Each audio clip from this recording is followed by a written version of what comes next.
ഇന്ന് നമുക്ക് കൊറിയൻസിൻ്റെ ബിബിംബാബ് ഉണ്ടാക്കി നോക്കാം കേട്ടോ. ഈസി ആയിട്ട് ഉണ്ടാക്കാം കേട്ടോ. കാണുമ്പോൾ വിചാരിക്കും വലിയ പണിയാന്ന്, പക്ഷെ വലിയ പണിയൊന്നുമല്ല കേട്ടോ. അപ്പോൾ ഇതിനായിട്ട് ഞാനിവിടെ ക്യാരറ്റും മഷ്റൂംസൊക്കെ ഒന്ന് കട്ട് ചെയ്തെടുക്കുന്നുണ്ട്. പിന്നെ വേണ്ടത് ബീൻസ് സ്പ്രൗട്ട്സും പിന്നെ സ്പിനച്ചും ആണ് കേട്ടോ. അപ്പോൾ നിങ്ങളുടെ ആവശ്യത്തിനനുസരിച്ച് എടുക്കുക. ഇതിന് പ്രത്യേകിച്ച് അളവും കാര്യങ്ങളൊന്നുമില്ല. അപ്പോൾ ഞാനൊരു പാത്രത്തിലേക്ക് ഞാനൊരു കപ്പ് റൈസ് ഞാൻ വെച്ചിട്ടുണ്ട്.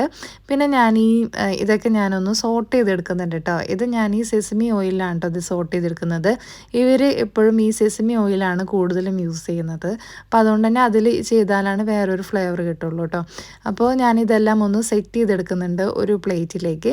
പിന്നെ ഞാനിവിടെ കിംച്ചി എടുക്കുന്നുണ്ട് കേട്ടോ. അപ്പോൾ ഈ കിംച്ചി ഇല്ലാണ്ട് ഒരു പരിപാടി ഇല്ലല്ലോ, അപ്പോൾ അതുകൊണ്ട് കിംച്ചിയും കൂടെ ഞാൻ വെച്ചിട്ടുണ്ട്. പിന്നെ ഫൈനലായിട്ട് ഞാൻ ഇതിൻ്റെ മുകളിൽ ഒരു എഗ്ഗും കൂടെ സെറ്റ് ചെയ്ത് വെച്ചിട്ടുണ്ട് കേട്ടോ. ഇതൊന്ന് ഡെക്കറേറ്റ് ചെയ്യാനായിട്ട് ഞാൻ കുറച്ച് സെസമി സീഡ്സും കൂടെ ആഡ് ചെയ്തിട്ടുണ്ട്. പിന്നെ ഇതൊന്ന് ടേസ്റ്റ് ഒന്ന് കുറച്ചുകൂടി ഒന്ന് കൂടാനായിട്ട് ഇതിൻ്റെ മുകളിൽ ഗോചുജാങ് എന്ന് പറയുന്ന ഒരു പേസ്റ്റും കൂടെ ആഡ് ചെയ്തിട്ട് കഴിക്കുക.